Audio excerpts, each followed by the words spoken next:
Hello, magandang gabi sa inyo lahat. So, another reaction video tayo. Nalilibang ako mag-react dito sa dito sa mga videos ng misteryo. Kasi yung oras niya, alam niyo yan, tamang-tama lang. Nasa 20 minutes lang at ah, madali siyang madali siyang mabilis ang facing ng video niya. So, mga kababayan ko, play natin to. Ito naman yung teatro ng mga multo. Naalala ko noon nung nagtatrabaho ako sa bandang Maynila, 'di ba? Nadadaanan ko 'to eh. Itong ano na 'to. Itong parang building na 'to, ito yung parang wala na siya sa tamang lugar ano. Parang nandun lang siya sa may gilid na hindi siya pansinin, 'di ba? Tingnan natin yung history na itong building. Akala ko nga dati ito yung tinatawag nilang film center eh. Ito eh. Iba pala yung yung film center noon.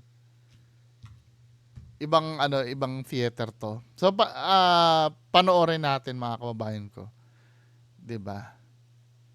Marami na rin na nagtrabaho o nag-perform dito sa lugar na ito na mga sumakabilang buhay na rin.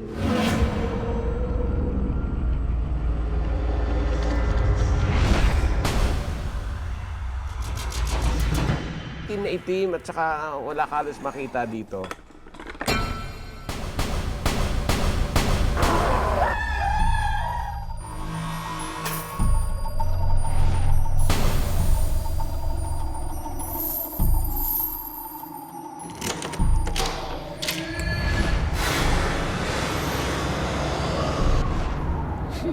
Grabe yung mga pag-reenactment eh, no? Telebisyon o teatro.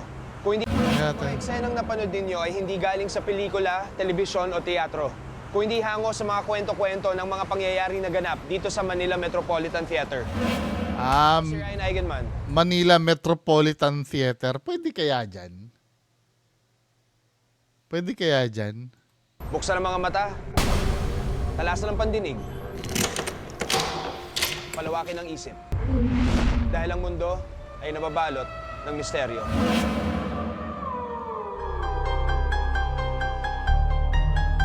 Forward natin ah.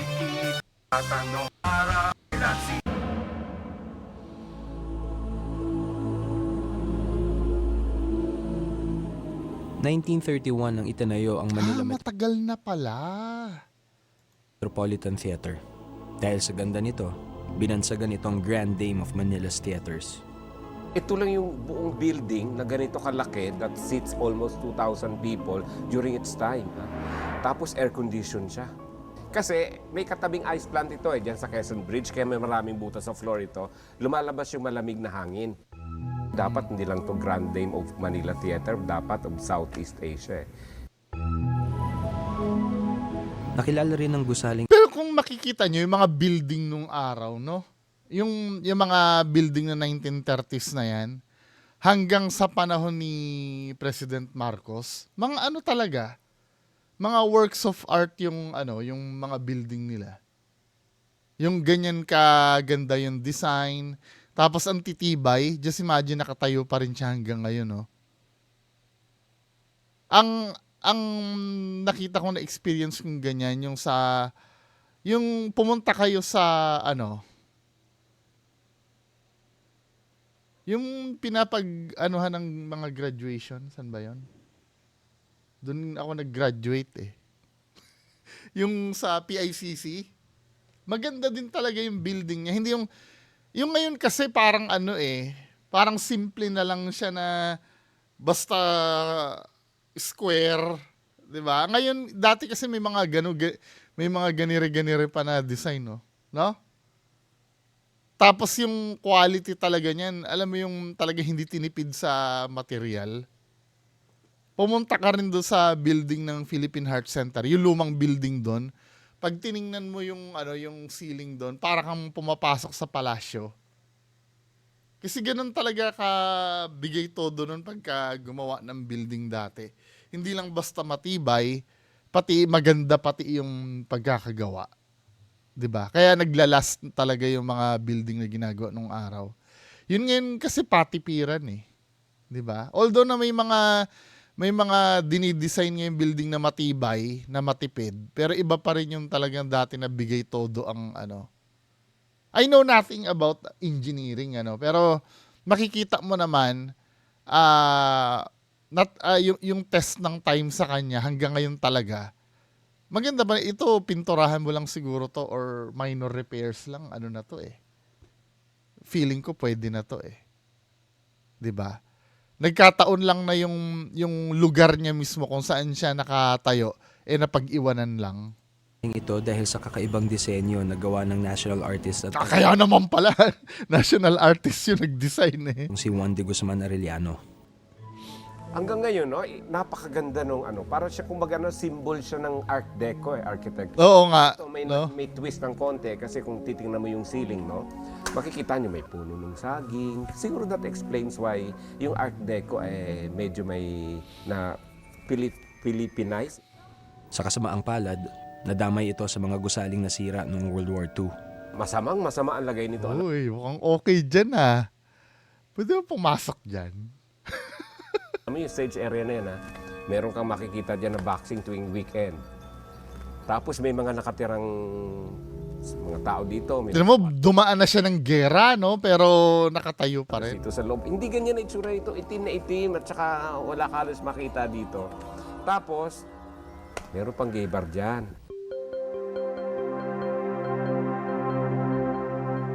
Muling nagkaroon ng buhay ang Metropolitan Theater nang inutos ng dating First Lady Imelda Marcos na ipagawa ito noong 1976. Kasi si Imelda Marcos kasi, ang kanyang advocacy art talaga. 'Di ba? Kaya nga, yung sinasabi nila na gumuho, pinarush niya yata yun, 'di ba? Tama ba ako? Ay, panahon ba ni Marcos? Oh, tama, panahon ni Marcos yun, 'di ba? Yung Metropolitan, yung Manila Film something. Panahon ni yun eh. Pinagmimitingan nga namin last time na magkakasama kami nila Sir Ed Caluwag, nila Sir Lance, nila Sir Shaman, at kung sino-sino pa yung manager ni Sir Ed. Pinagpaplanuhan nga namin yan, yung Manila Film Center. Kasi nga, 'di ba, notorious 'yun sa ganyan. Kaya lang mataas talaga maningil. Mataas maningil yung film Pag umupo siguro si Isko doon, sabi nila kaibigan daw ni Sir Ed Caluwag si Isko eh. Baka baka mahilot, 'di ba? Pero talagang isa sa mga bucket list ito ng mga ghost hunter eh. Hindi ito yung Manila Film Center na mapasok. 'Di ba? Dahil dun sa urban legend na yun nga yung marami. Pero documented pala yun, May nakita akong yung gumuho yun. Na content ko na nung nakaraan yun eh. Documented pala na gumuho doon. However, hindi nila dinideclare yung tunay na namatay. Or kung may nawala ba or may naiwan doon. 'Di ba? Ang urban legend part doon na gumuho doon na hindi na kinuha yung mga naiwan, 'di ba? Parang ang nangyari, tinuloy pa rin yung construction kasi parang may hinahabol yatang deadline noon eh. Isa ang singer-comedian na si Beverly Salviejo sa nakapagtanghal na rito bilang miyembro ng Metropolitan Theater Chorus. At malinaw pa raw sa alaala niya kung gaano ito kasikat dati. It used to be a seat of culture, pop culture. Top musicians dumaan sa Met at one point in their lives. Pag talagang maganda yung show or talagang by word of mouth ay maganda yung review, even the aisles talagang punong-puno. At nagdadagdag pa ng shows. Ayos yun Di ba? Hindi ko ma-imagine na sa teatro ka manonood. Di ba? Pero sa totoo lang, parang yan eh. Parang magagaling talaga na artista yung nagtatanghal niya. Just imagine, walang cut-cut yan, di ba? Unlike yung pagka gumagawa ka ng movie, pag gumagawa ka ng pelikula, sumablay ka doon sa linya, cut, pwede mong i-retake uli. Ito on the spot to eh. Parang wrestling yan, di ba? Di ba sa wrestling din, may elemento din ng teatro na hindi ka pwede magkamali dahil live audience yung nanonood sa'yo. Pero ang mas tumatak daw sa alaala ni Beverly ay ang mga nakakakilabot na karanasan niya sa gusaling ito. Every 6 o'clock, may rehearsals kami dyan until something like 9 p.m. The only available na CR doon sa floor na yon ay yung doon sa may ladies room ng Salabi. Meron kaming inaaral na kanta. Habang nandoon ako, pumasok na ako sa loob ng cubicle. Pagpasok ko, may naramdaman akong pumasok.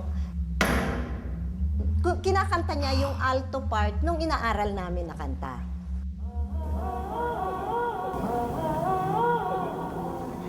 Siyempre, alto siya. Sinabayan ko. Nag-soprano naman ako kasi soprano ko. Tapos lumabas na ako ng cubicle. Habang nakaupo siya sa inidoro. Naghugas ako ng kamay. Tapos sabi ko, Cor, sabay tayong bumalik sa rehearsal hall Sabi ko, saan ka galing? Galing ko sa rehearsal hall. Hindi Juwit pa tayo eh. Hindi kapapasok ko lang huwag kang ganyan. Tinignan namin ang loob ng cubicle, walang tao. Bukod sa kanyang karanasan ay marami pa raw naririnig si Beverly mula sa kanyang mga kateatro tungkol sa mga iba pang kwento ng kababalaghan. We have a very, very big ballroom there. And then, nagtataka sila, bakit sino ang gumagamit ng ballroom? Because there were merong sound ng parang nagpa-party. At party as in... Ano yun? Residual yun pagka ganon. Recording ng past. Tawanan. Tapos maraming tao. Tinawag ang security. Sabay-sabay silang pumasok. Pagpasok nila, wala. Residual yun. Pagka ganon. Yung ayon sa Stone Tape Theory kasi, ang mga walls daw, or kahit anong nakakapag-absorb daw ng recording yon ng mga events ng past. 'Di ba? Although paranormal pa rin yon, pero hindi daw yung totoong multo. 'Di ba? Ang mga example ng mga residual hunting, yung may naririnig kang kadena, typewriter, 'di ba? Pero kung tunog ng instrument ng yung talagang yung halimbawa, iba yung piano na pinipindot na may piano talaga doon. Pero yung wala namang piano doon, may tumutunog na piano, residual yon. Kasi wala namang kaluluwa yung mga musical instrument tsaka kadena, tsaka typewriter Ibig sabihin yun yung mga past events na na-record according sa Stone Tape Theory. 'Di ba? Hindi sila intelligent hunting, although considered as hunting sila, parang multo pero hindi sila totoong multo. Mga recording lang sila ng past. Pero pasok pa rin sila sa paranormal. Hanggang ngayon, napakaganda nung parang siya kumbaga symbol siya ng Art Deco, architecture. Ito may twist ng konti kasi kung titingnan mo yung ceiling, makikita nyo may puno ng saging. Siguro that explains why yung Art Deco medyo may na Philippinized. Sa kasamaang palad, nadamay ito sa mga Natawa ako dito. Ito Philippinized. Tama yung sign, Bawal umehi. Sa kasamaang palad, nadamay ito sa mga gusaling nasira noong World War II. Masama ang lagay nito. Alam mo yung stage area na yan, meron kang makikita dyan na boxing tuwing weekend. Tapos may mga nakatirang mga tao dito, may mga squatters dito sa loob. Hindi ganyan na itsura ito, itim na itim at saka wala ka halos makita dito. Tapos, meron pang gay bar dyan.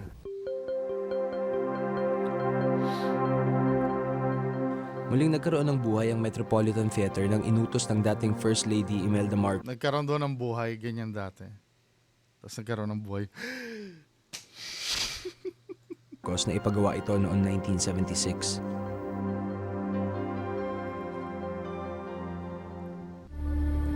Kasama ko po ngayon, mga kaibigan, si Architect Richard Bautista. Siya ang dating tagapamahala dito sa Metropolitan Theater at hindi siya naniniwala na haunted ang lugar. Kasama rin natin si Yun, yan ang magandang formula ano pag nag-e-explore. May skeptic na kasama, may believer, tapos merong neutral, si Ryan. Beverly Salviejo. Member sa dati ng Metropolitan Chorus na marami na rin siyang karanasan sa mga multo dito sa theater. And of course, our paranormal expert, Mr. Edwin Cayetano. Okay lang si sir na naka-shades ng gabi. Hindi ba madapa ka dyan sa loob, sir? Siyang magsasabi sa atin kung meron ng mga gumagala-gala dito sa theater. Tara na, magtutour na tayo sa loob.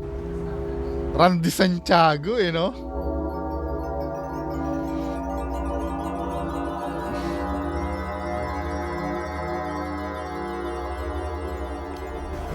Here! Ito ang CR ng babae mo. Habang kunikwento ni Beverly ang nakakapanindig balahibong karanasan niya rito, biglang may kakaibang naramdaman ang kasama naming paranormal expert. Hindi Ako for me, invalid Dapat, nagkikwento na kasi si ma'am. Siyempre, hindi ko naman sinasabing peke yung ano nila. Yun ang dapat iiwasan, yung magkwento yung yung nakaranas. Hayaan nyo muna mag-scan yung yung paranormal expert. Although na sa bagay, dapat meron kayong lead pero random yung location na pupuntahan para ma-check natin kung magtutugma yung yung sasabihin ng paranormal expert doon sa nakaranas. 'Di ba? Parang ang mangyayari dapat nandun yung nandun yung nakaranas, alam nyo kung saan ipapacheck. Pero yung details ng mga nangyari, wag nyo ikikwento sana. Pinagkwento na nila to Malamang na cold reading na yan, 'di ba? Ito yung isa sa likod ko. Yeah, oo. Right now, nandito siya. Very strong ang spirit niya. Edwin Ang Cayetano. feel ko, babae. Nanggagaya siya ng isa sa kasamahan niyo. Siyempre, naikwento na yung naikwento na ni Ma'am Beverly yung yung nangyari na ka-duet niya nga, 'di ba? Kasi daldal siya ng daldal diyan nung pumasok. Ay dito 'yon, ito yung yung CR. Malamang yun na i-reading ng ng paranormal expert. 'Di ba? Now, kung totoo man 'yon, yung reading niya na 'yon, let's say sabihin natin totoo naman na na-read niya, kaya lang wala na yun, narinig niya na yun Kaya nga, ang sinasabi ko dyan, dapat teamwork yan Yang pag-i-investigate na yan Hindi naman dahil sa pinagdududahan mo itong tao, para ma-make sure lang natin talaga na na ganun nga, na totoo. Hindi, pagdududa ba yun? Hindi, para lang talaga walang masabi rin yung mga manonood. Hindi naman dahil sa pinagdududahan nyo. Diba? Kaya lang, syempre, pinapasok nyo na, dito yung may naranasan ko na may kumakanta. Sasabihin na tuloy ni Kuya na ang gawain niya, manggaya ng medyo na yun, contaminated na yung kanyang reading. Yan, nandito siya sa back ko ngayon So, Actually, I'm feeling dizzy, so there's a presence. Diba? Nagsakayan silang dalawa. Diba? Dahil naramdaman niya din, nakaramdam na rin ng pagkahilo. hindi nagkaroon ng mga tao. Marami na rin na nagtrabaho o nag-perform dito sa lugar na ito na mga sumakabilang buhay na rin. So, minsan may mga espiritu na hindi rin nila matanggap na sila ay patay na. Para raw makita ang itsura ng espiritong nagpaparamdam kay Beverly, kaya raw ni... Wait. Sa mga dyan nakakaalam hindi ko po kasi alam to Sa mga nakakaalam, let's say halimbawa, totoo yung sinasabi ni Kuya, na may mga nagwo-work dyan na namatay na rin. Siyempre, pwede sila magmulto dyan 'Di ba? Pero doon sa bahay nila, nagmumulto din sila. I mean, ano ba yon? Kaya ba nila yon sa multiple location sila magmulto? Kasi 'di ba, pwede matatanggap ko pa kung ang pagmumulto niya sa bahay lang nila eh. Pero yung sa ano, hindi ano lang sa akin, ano ba nagte-teleport ba sila? Let's say halimbawa dito no sa bahay. 'Di ba? Halimbawa may katulong ako dito na matay. Tapos dito siya nagtatrabaho yung katulong ko. Eh may bahay sila sa probinsya. 'Di ba? Pwede ba 'yon na magpakita sila doon sa bahay nila sa probinsya at the same time magmulto dito dahil dito siya nagtrabaho sa akin? Pakisagot po, hindi 'yun pamimiloso po, valid na tanong po 'yun sa mga nakakaalam. 'Di ba? Magtulungan po tayo dito kung Nahulihin ito at ikulong sa bote. Ito yung battle eh. Yeah, huhuli pala to si Sir eh. ordinary battle. I used to do church restoration. So sa akin, siguro I'm just numbed already. Maging mas scientific yung itsura ni Sir hindi rin, di ba? tingin. We have our cameras with us, obviously. Meron tayong audio. Pero nung hindi ko kapanahunan to ha. Hindi ko kapanahunan to. Na parang na kwento sa akin ng kuya ko. Nung araw, hindi ba alam niyo yung Magandang Gabi Bayan? Parang na ko noon, meron ding ganyan eh. May kasamahan din sila Noli de Castro na nanghuhuli naman sila ng elemento na nilalagay sa garapon. Tapos yung garapon mapupuno ng usok. Tapos ang gagawin nila, ilalagay nila sa garapon, tapos yung garapon ililibing nila. Wala lang, naalala ko lang kinwento sa akin ng kuya ko yun. Equipment. Kung swertein tayo, kung wala man tayo makuha ang video, baka madampot tayong audio. Ginawa ko lang. Ginagawa.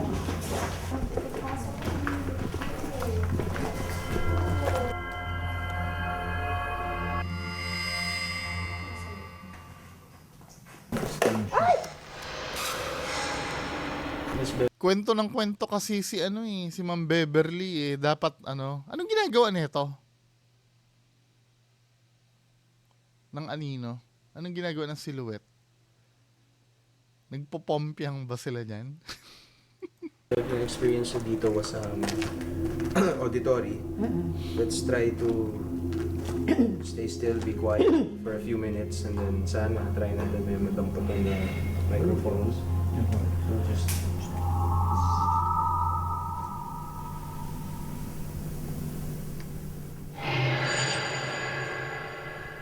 Matsaga kaming nakinig.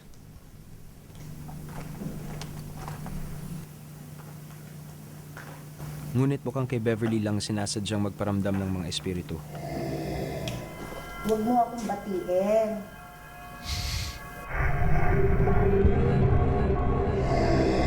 Ito naman, 'di ba? May paranormal, nakakaramdam yung paranormal. Bakit hindi niya naramdaman yung umaano kay Ma'am Beverly?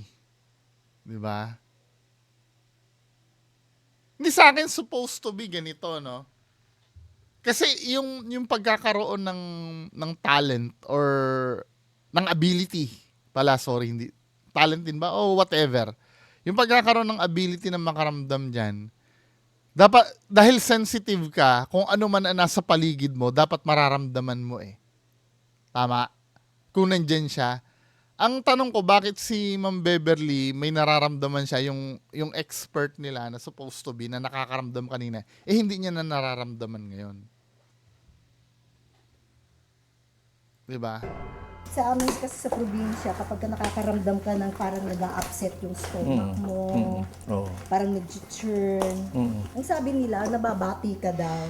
Eh pag ano ko doon, parang bang, may parang there's a pain sa gut.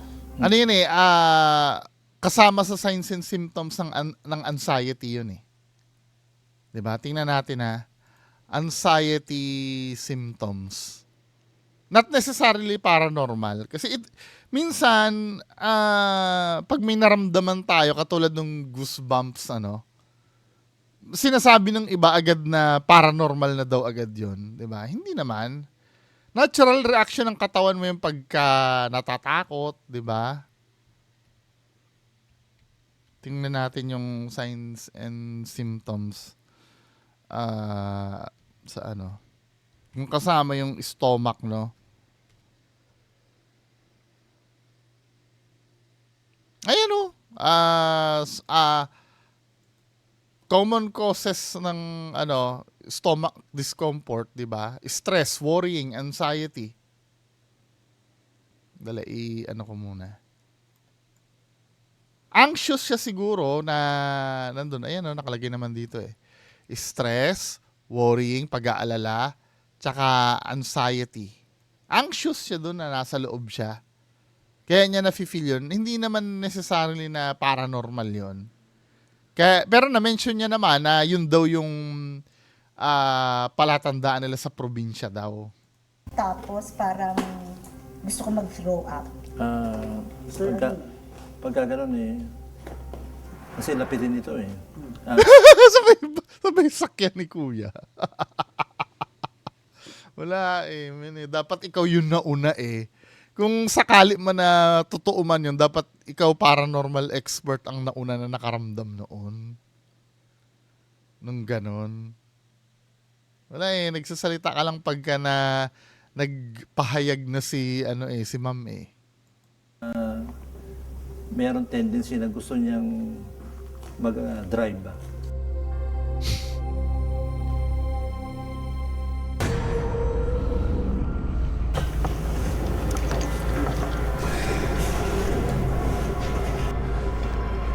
Dito sa stage na ito kung saan nagtatanghal sina Beverly noon, may magpapalabas kaya ngayon? So, we're here now on the stage of a Metropolitan Theater. So, ano naman yung experience dito? Dito naman kapag walang show at saka yung lalo na kapag kukonting-konti ang taong gumagalaw, kung minsan meron ka maririnig dito nagda-drag ng mga chains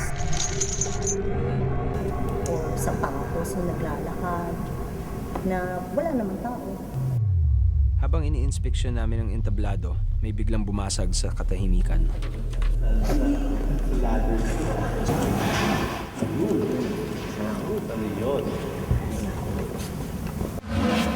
Kumalabog.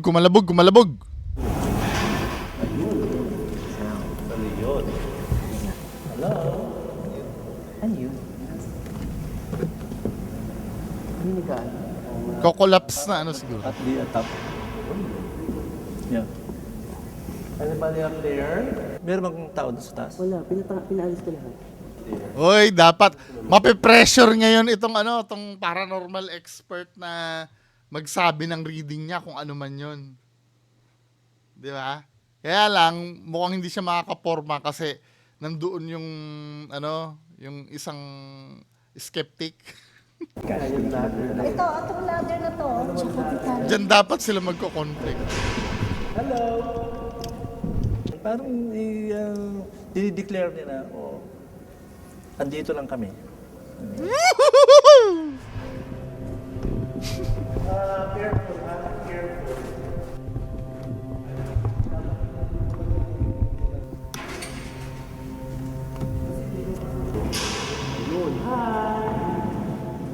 Yun ang tanong sa akin, saan kaya galing yung tunog?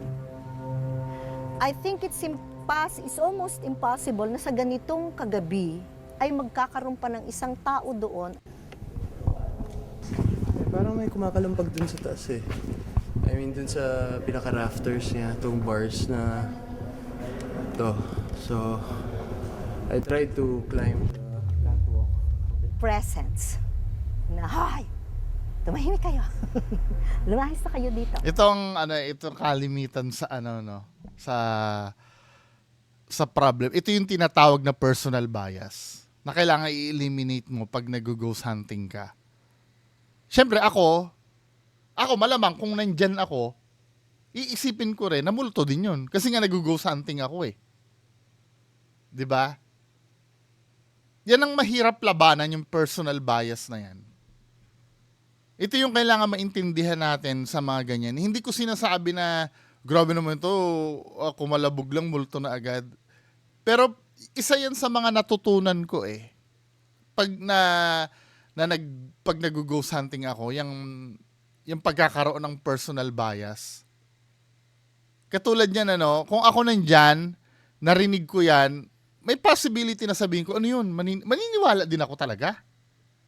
'Di ba? Ayoko magpaka-plastic na yan ay multo. Pero dahil nandito ako sa bahay at nanonood ako, hindi cloudy ang judgment ko eh.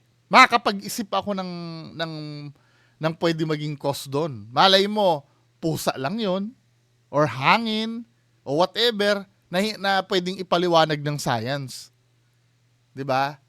Pero dahil sila ay nandoon at naghahanap sila ng multo, nag-investigate sila, pag may narinig silang hindi normal doon, ano na yon, magkikik na yung personal bias mo doon. Na yan ay multo. Normal yan sa mga hindi naman kasalanan yan eh. Kaya nga sinasabi ni Professor Jaime Licauco, yan ang dapat mong labanan. Ngayon, tinry ni Ryan Eigenman na i-check, no. Yun ang totoong attitude kasi talaga ng ng investigator eh. I-investigate mo, kaya lang hindi niya lang talaga ma-determine kung saan galing. Dahil hindi niya nakita kung ano yung pinagmula ng ingay, doon na tayo papasok sa second phase. Gagawa na tayo ng theory. 'Di ba? Pero depende pa rin sa iyo kung tatanggapin mo kung paranormal. Kasi hindi naman talaga na-confirm na walang nagkukos nun eh. Unless na talagang i-scan mo yung buong building eh. Pag in-scan mo yung buong building at wala ka nakikita na talaga nagkukos nun, pwede na nating isipin na paranormal yun. Bago namin umpisahan yung ronda tonight, pinaklear na namin of people yung interior ng Met. So, hindi tao yun. Pwedeng pusa, pwedeng daga. Diba? Yan ang gusto kong attitude ng ghost hunter. Diba? Hindi tao yon. Yes, nandun na tayo sa hindi yung tao dahil pinaklear naman nila. Pero ang sinabi niya dito, Hindi tao yun. Pwedeng pusa, pwedeng daga. Hindi natin malalaman. diba? Nililive niya pa rin sa audience kung ano talaga yon. Hindi siya nag-assure, multo talaga yon. Sila ay nananahimik. Diba? Napapansin niyo yung pagiging niya, pagiging balance niya. 'Di ba? Pero yung sila Ma'am Beverly, mga believer, hindi mo rin masisi 'yun eh. Kasi siguro hindi nila malabanan. Ba't hindi nila pinagsasalita yung isang skeptic na kasama nila? Gusto ko marinig yung opinion nun. Pwedeng elemento.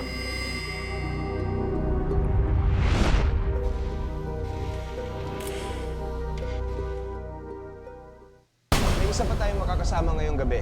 Kung may drone sana no, noong mga panahon na 'yan. Pwede nyo Kung paliparin. kinain niya magtagal sa isla, tingnan natin kung hanggang saan siya tatagal dito sa loob ng Met. Justine Ferrer, are you ready? Can you outplay, outwit, and outlast the spirit?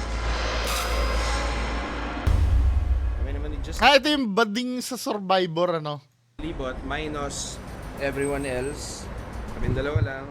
Handycam. Nasaan na kaya yan ngayon? Description mo dun sa mga nakikita mo, nararamdaman mo sa third eye mo. Ako may third eye pala to. Hindi naman totally talaga lahat nakita ko. Mas yung iba karamihan, mas nakakamdaman ko sa Yeah. Rock and roll. Later, boys.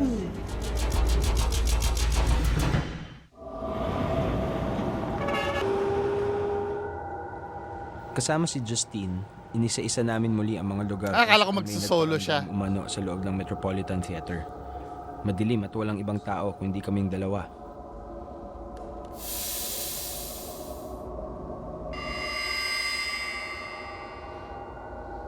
Dance studio.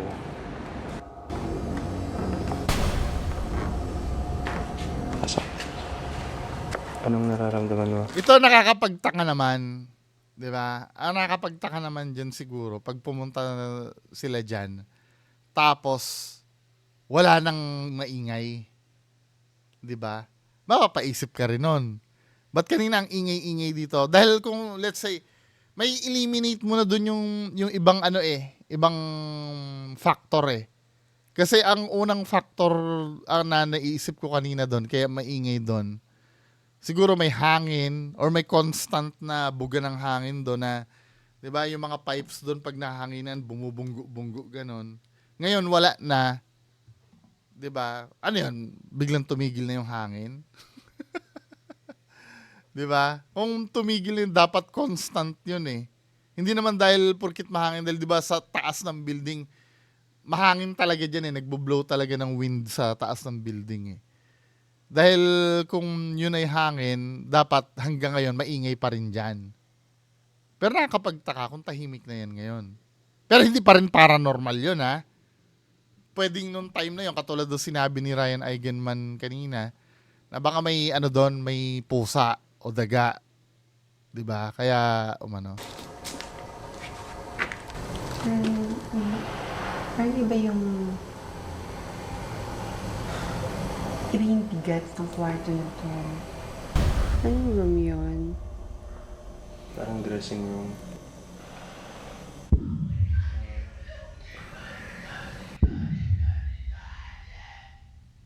Ano yun? Dapat iniiwasan nila maglagay-lagay ng ng sound effect na ganon. Parang iba yung... Pwede labas na tayo dito.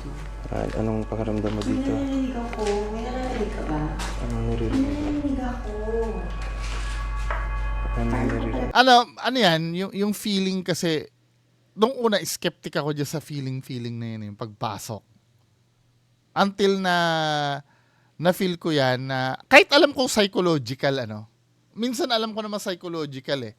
Pero minsan kasi, pag pumasok ka doon sa isang room, may feeling ka talaga na, alam mo yung parang sinasakal ka. I don't know, dahil ba sa yun? Sa matagal nang nakulob yung yung lugar, na pagbukas mo doon lang siya na nakahinga. Parang ganun ang feeling eh. Hindi naman siya paranormal, pero may kakaibang feeling talaga. Halimbawa, pag matagal nang abandoned yung lugar, tapos sabay papasukin mo. Kapit siya. Dito. Yan. Oo. Ano meron doon? Stage. Stage.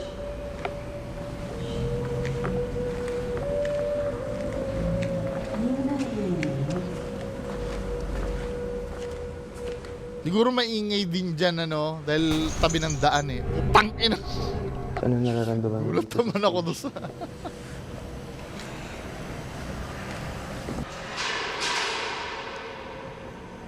Ano yun?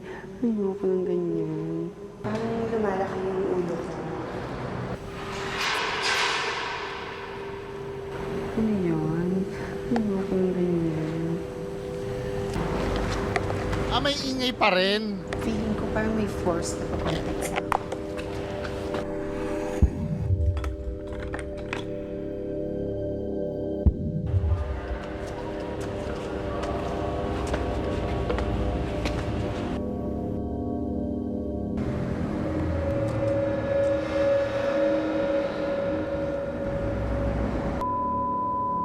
Yan yung kilabot ko.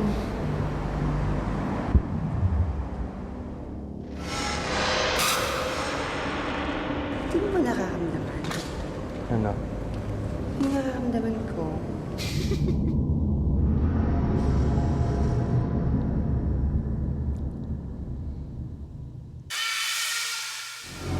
Dun sa may dance studio, tsaka dito sa may ballroom, tsaka dun parang iba yung pakiramdam ko doon. Feeling ko mga nararamdam more on psychological to. Hindi ko sinasabing fake yung nararamdaman niya. Pero, syempre may fear eh. Di ba?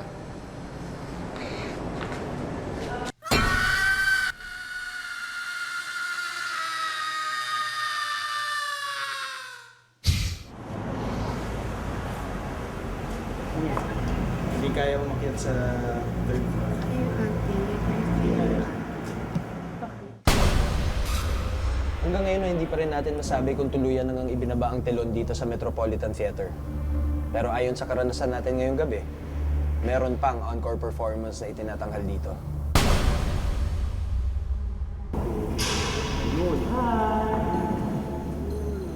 Ang pakiramdam ko dito, talagang Ba't din nila pinagsalita yung isang kasama nilang skeptic, no? meron siya eh. And I believe na ang isang structure or ang isang lugar na madilim and then for some time ay hindi nagagamit at hindi siya natitirahan ng tao, hindi walang maingay, eh talagang nagiging magnet for spirits para maging bahay nila. So, I can understand kung meron nga talaga. Maging si Architect Bautista na noong una ay nagdududa na may mga espiritu raw dito sa Met. Medyo nako-convince Kay na. Beverly. Sa spirit-wise, yes, I have to agree. So more or less, the spirits are around.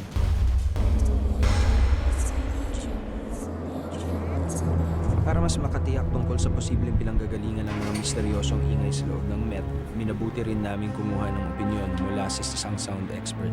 Ito, lumang building ito, butas ang bubong. Medyo na-convince yung, yung skeptic na kasama nila.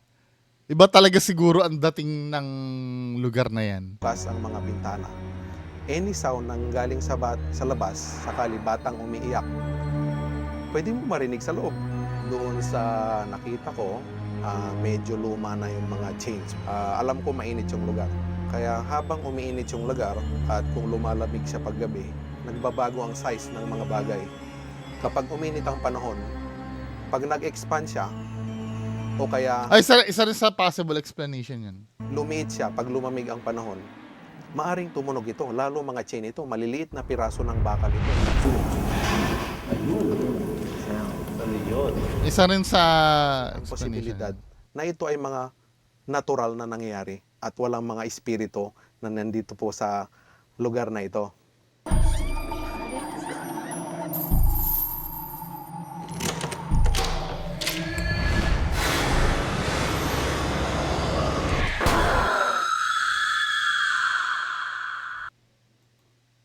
Namumuhunan na lang sila sa pagulat-gulat. Anyway, mga kababayan ko, yan lang po muna. Maraming salamat. Bye-bye.